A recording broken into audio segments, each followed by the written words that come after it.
Hello friends, my self Vipin Shukla and आज तो कुछ थोड़ा सा बात करते हैं। अक्सर लोग बोलते हैं ना कि ये जो एसएससी और बैंकिंग का कंपैरिजन होता है, आप अभी मतलब ऑनलाइन सर्च करेंगे तो आपको शायद हज़ारों वीडियो मिल जाएंगे, है ना। उसमें कुछ बोलेंगे कि हाँ बैंकिंग अच्छा होता है, कुछ बोलेंगे एसएससी की जॉब्स अच्छी होती हैं। आज मैं आपको एक फाइनल ट्रूथ बताता हूँ, जो कि शायद आपको बहुत कम लोगों से मिलेगी जानने के लिए, कि दोनों में से अच्छी कौन-सी जॉब्स है और कौन सी जॉब किसके लिए बनी हुई है।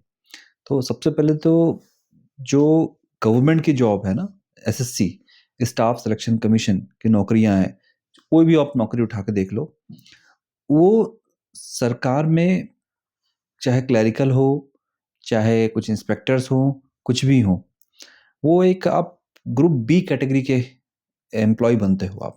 आप ग्रुप ए में नहीं हो, आप ग्रुप बी में हो, या कुछ हद तक ग्रुप सी में हो, देन आप फिर बी में प्रमोट होकर पहुंचते हो, लेकिन आप बी में रहते हो। तो सिंपल सरकारी नौकरियां होती हैं, जैसे आप डे ऑफिस जाइए, काम करिए, गवर्नमेंट आपको सैलरीज देगी एंड दैट्स इट। आप यहाँ भूल जाइएगा कि कोई बहुत ज़्यादा प्रमोशन मिलेंगे आपको। और ये है कि आपके ऊपर उतना कोई सेल्स का प्रेशर नहीं है, जो कि बैंक्स वगैरह में होता है। तो प्योर सरकारी सिस्टम है, आप जाइए, देश सेवा करिए, दैट्स इट। ये है एसएससी की सच्चाई। जो बैंक्स है या इंश्योरेंस है, जो एग्जाम्स होते हैं, इनमें आप कोई गवर्नमेंट नौकरी करने नहीं जा रहे हो। Okay, you should have this fact in your mind from the day one, that you are going in a company. एक कंपनी में ज्वाइन कर रहे हो एज एन एम्प्लॉई और officer whatever, and that company's majority stakes are held by the government, that's it. So the objective of the company is to make profits. Okay, तो जब आप profits के लिए काम करते हो, तो वहां पे आपको हमेशा परफॉर्मेंस का प्रेशर रहेगा, जो कि government is not a profit making body. Government is a service organisation to the people of India, है ना। तो जब आप बैंक्स में ज्वाइन कर रहे हो, तो अगर इस माइंडसेट के साथ जाओगे कि आप आराम से चलती रहेगी ज़िंदगी धीरे-धीरे, वो वैसा नहीं होने वाला। आपके ऊपर हमेशा प्रेशर रहेगा ही, सेल्स का हो, चाहे कैसा भी हो। आपसे बोला जाएगा आप अकाउंट्स ओपन करो, मार्केट में जाओ, लोन्स दो, जो लोन रिकवरी होनी चाहिए, जो एनपीएस हो चुके हैं, नॉन परफॉर्मिंग एसेट्स, मतलब ऐसे लोन जो कि ईएमआईज़ नहीं पे हो रही हैं, बैंक के पैसे हैं, तो ऐसे लोन्स की रिकवरी करो, है ना? तो ये सारे प्रेशर तो भाई झेलने पड़ेंगे। और उसी के एवज में आप देखिए, बैंक्स की सैलरीज़ कई गुना ज़्यादा दी जाती है एज़ कंपेयर टू गवर्नमेंट, है ना? मैं आपसे ये बातें इसलिए कह पा रहा हूँ, क्योंकि माई सेल्फ, मैं 10 साल से आज नौकरी कर रहा हूँ भारत सरकार में। मतलब यूँ कहें कि मैं जो मिला-जुला है। पहले मैंने लाइफ इंश्योरेंस कॉर्पोरेशन में ऑफ इंडिया, एलआईसी में नौकरी की एज अ डेवलपमेंट ऑफिसर 1 साल। देन इसके बाद करीबन 18 महीने मैंने पीएसयू में, जो पीएसयू की नौकरी होती है ना, पब्लिक सेक्टर अंडरटेकिंग्स, आप बहुत सुनते हैं कि बहुत हैंडसम पे होती है, वहाँ पे नौकरी करी 1.5 साल। देन इसके बाद मेरा सिलेक्शन हुआ, बैंकिंग के लिए भी हुआ था, तो मैंने बैंकिंग और एसएससी को उस टाइम पे दिया था, तो मेरी एसएससी की सीजीएल में भी आ गई थी, एंड और बैंक में भी पीओ में हो गया था मेरा। ये 2016 की बात कर रहा हूँ मैं। तो चूँकि मेरा लाइफ में ऑब्जेक्टिव कुछ अलग थे, तो उस समय मेरे को बैंकिंग में नहीं सूटेबल लगा, इसलिए मैंने इसको जॉइन कर लिया गवर्नमेंट में। और आज तब से लेके मतलब आज 2018 में जॉइन किया था, 2025 खत्म हो गया, तो 7-8 साल हो गए। तो इसी में भारत सरकार में जॉब कर रहा हूँ मैं। ऑलरेडी मैं 4200 में हूँ, 3-4 साल हो चुके हैं, 4200 में प्रमोट हुए। मैंने 2800 में ऐड जॉइन किया था। तो अ, ये देख लिया मैंने कि यहाँ पे ग्रोथ इतनी नहीं है ना? मैं अगर एज़ अ पीओ जॉइन किया होता 10 साल पहले, तो आज आराम से स्केल 3 मैनेजर बन चुका होता, है ना? 7-8 साल में हर कोई मतलब मिनिमम स्केल 2 तो बनता ही बनता है। स्केल 2 बन के ब्रांच मिल ही जाती है आपको, कहीं छोटी मिल जाएगी, कहीं भी मिल जाएगी, लेकिन मिलेगी। एसएससी में ऐसा नहीं है। एसएससी में आप चाहे ग्रुप बी में कोई भी पोस्ट उठा लो, डबल एओ, इंस्पेक्टर, जीएसटी, कुछ भी है, आप डिसीजन मेकिंग बॉडी में अथॉरिटी कभी नहीं बनते। ओके, आप एक मिडिल लेवल पे ही रहोगे। आपका मोस्टली काम क्लरिकल या इंस्पेक्शन का हो सकता है, लेकिन डिसीजन मेकिंग आप नहीं बनते उसमें कभी भी। ओके, और उसके उलट आप जो इंश्योरेंस वगैरह में है, यहाँ पे आप अच्छे लेवल पे प्रमोट हो सकते हो। मेरे भी दोस्त हैं जो ऑलरेडी सर्विसेज में हैं बहुत सारे। मैं किस्सा बताता हूँ, एक दोस्त है मेरा जो 2014 में ज्वाइन किया था, 2014 में सीजीएलई से 2016 में ज्वाइन किया था। एक्साइज में इंस्पेक्टर, सबसे इसमें चाहिए थी पोस्ट लोगों की, एक्साइज डिपार्टमेंट में इंस्पेक्टर। और उसने ज्वाइन किया, अभी वो सुपरिटेंडेंट है, और लगभग लगभग 10 साल हो गए हैं उसको। तो 10 साल में उसका वो कहाँ पहुंचा, 4600 से 4800 सुपरिटेंडेंट में। ठीक है, सैलरी करीबन 1 लाख रुपए।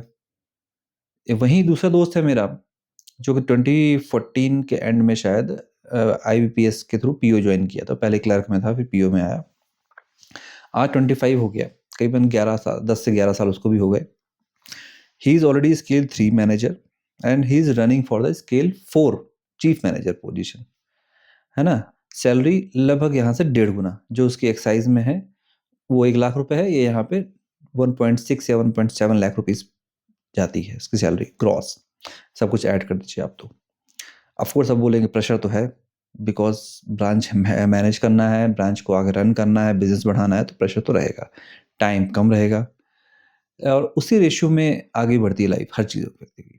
तो जो मेरे दोस्त है जिन्होंने गवर्नमेंट को चूज़ किया एक्साइज में, उनका था कि उन्हें अपने घर के पास रहना था, खेती बाड़ी से जुड़े हुए व्यक्ति थे, खेती बाड़ी भी करते रहेंगे, धीरे धीरे लाइफ भी चलती रहेगी, ये उनका मोटिव था।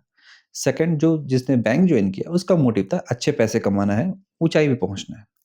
तो I can give it in writing that after 20 years, 20 साल बाद, जो मेरा फ्रेंड है यहाँ पे एक्साइज में, अभी वो सुपरिटेंडेंट है, 20 साल बाद he will maximum reach up to the position of, let's say, deputy commissioner.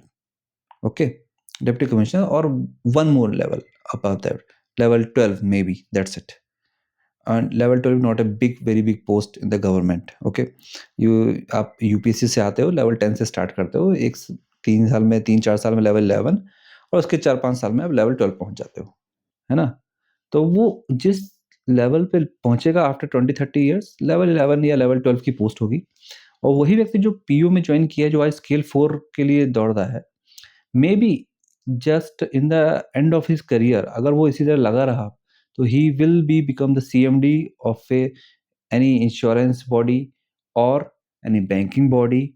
He may become a CMD or any private banks in the very senior level of ED. ED means executive director, or the vice president, or the president level, or the board member. So he will reach up to those, he may reach up to those limits. So this is the very clear difference आप देख सकते हैं bank और SSC में। तो अब आपका ये चॉइस है, आपकी बिल्कुल पर्सनल चॉइस है, इसमें कोई भी लेना-देना नहीं है किसी का, कि आपको कोई इन्फ्लुएंस हो, आप जाइए अब ओपन मार्केट में पूछिए कि कौन-सी अच्छी है, कोई इसा फलाँ व्यक्ति टॉपर था, उसने ये पोस्ट ली तो आप भी वो पोस्ट ले लीजिए, ऐसा बिल्कुल नहीं है। आप अपने प्रेफ़रेंसेस को ध्यान में रखिए कि व्हाट डू यू वांट? अगर आपको लगता है कि आप एक मीडियोकर लाइफ़ में सेटल हो सकते हैं, then go for the government, है ना?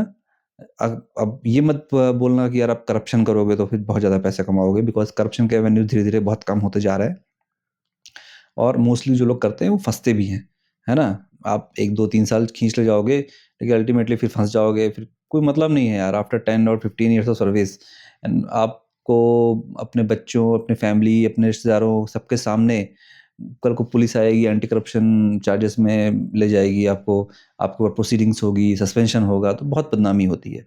तो मुझे नहीं लगता कि कोई व्यक्ति को इतना करना चाहिए, है ना? कि और आप करप्शन को फिर बेसिस मान के अपनी जॉब को चूज़ करो।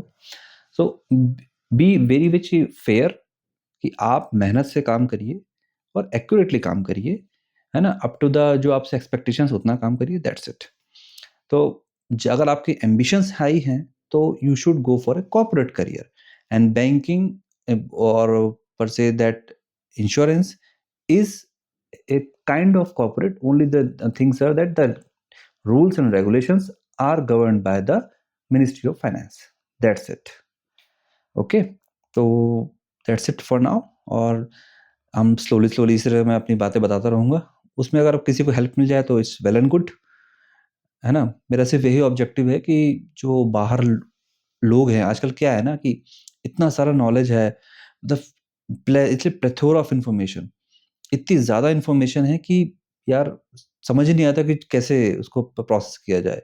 कोई बोलेगा ये अच्छा है, कोई बोलेगा वो अच्छा है, इन्फ्लुएंसर्स अलग बोलेंगे, टीचर्स अलग बोलेंगे, आपके आस-पास के एक्सपीरियंसेस अलग होंगे। तो इसलिए करेक्ट डिसीज़न लेना बहुत इम्पोर्टेंट होता है ना? मतलब कोई मुझे अगर मुझसे पूछे पर्सनली कि क्या चाहिए, तो यार I I actually like a banking job very well, क्योंकि उसमें जो ग्रोथ है वो आपको गवर्नमेंट में कभी नहीं मिल सकती है ना? और इवन सबसे बड़ी बात, अगर आप बैंकिंग में काम करने के बाद if you want to switch, आप स्विच कर सकते हो। आप ओपन मार्केट में हो, आपको सेल्स आ गया, आपको लोन प्रोडक्ट्स आप पता चल गए, आपको how the money market works आपको ये पता चल गया, then you can easily move in the financial world. Government में you don't have any chance to develop such skills. Here you are only doing a file work और letter writing, that's it. Noting, drafting, letter writing और some acts हैं, तो आप उन acts को पढ़ करके उन एक्ट्स का अनुपालन करवा रहे हो, बस, दैट्स इट। इसका प्राइवेट में कोई भी ज़्यादा हेल्प नहीं मिलने वाला आपको, है ना? तो फ्यूचर के पर्सपेक्टिव से भी आप देखेंगे तो आपको लगेगा कि अगर आप एम्बिशियस हो, you should go towards the banking और पीएसयूज़ और अदर सच सेक्टर्स, है ना? ओके, चलिए इसी के साथ अभी ये एंड करते हैं सेशन को। धीरे-धीरे मैं और ऐसी बातें आपसे बताता रहूँगा। अच्छा, अगर कोई जो जानना चाहता है कि मैं कौन हूँ, तो माई सेल्फ विपिन शुक्ला, और मैंने सीजीएल 2016 से पोस्टल अकाउंट्स ऑफिस, पीएओ कहलाता है ये, मिनिस्ट्री ऑफ कम्युनिकेशन में, डिपार्टमेंट ऑफ पोस्ट्स के अंदर, इस ऑफिस को ज्वाइन किया था। Presently I am working at Bhopal and इसको मेरे ज्वाइन करने का भी मेरा पर्पस यही था कि मैं अपने होम टाउन में रहूँ और होम टाउन पे मतलब उसके नज़दीक रहूँ। मैं होम टाउन यहाँ से है तो मतलब एमपी के अंदर ही है, भले 500 किलोमीटर है लेकिन एमपी के अंदर ही है। और as of now this job is a non transferable job.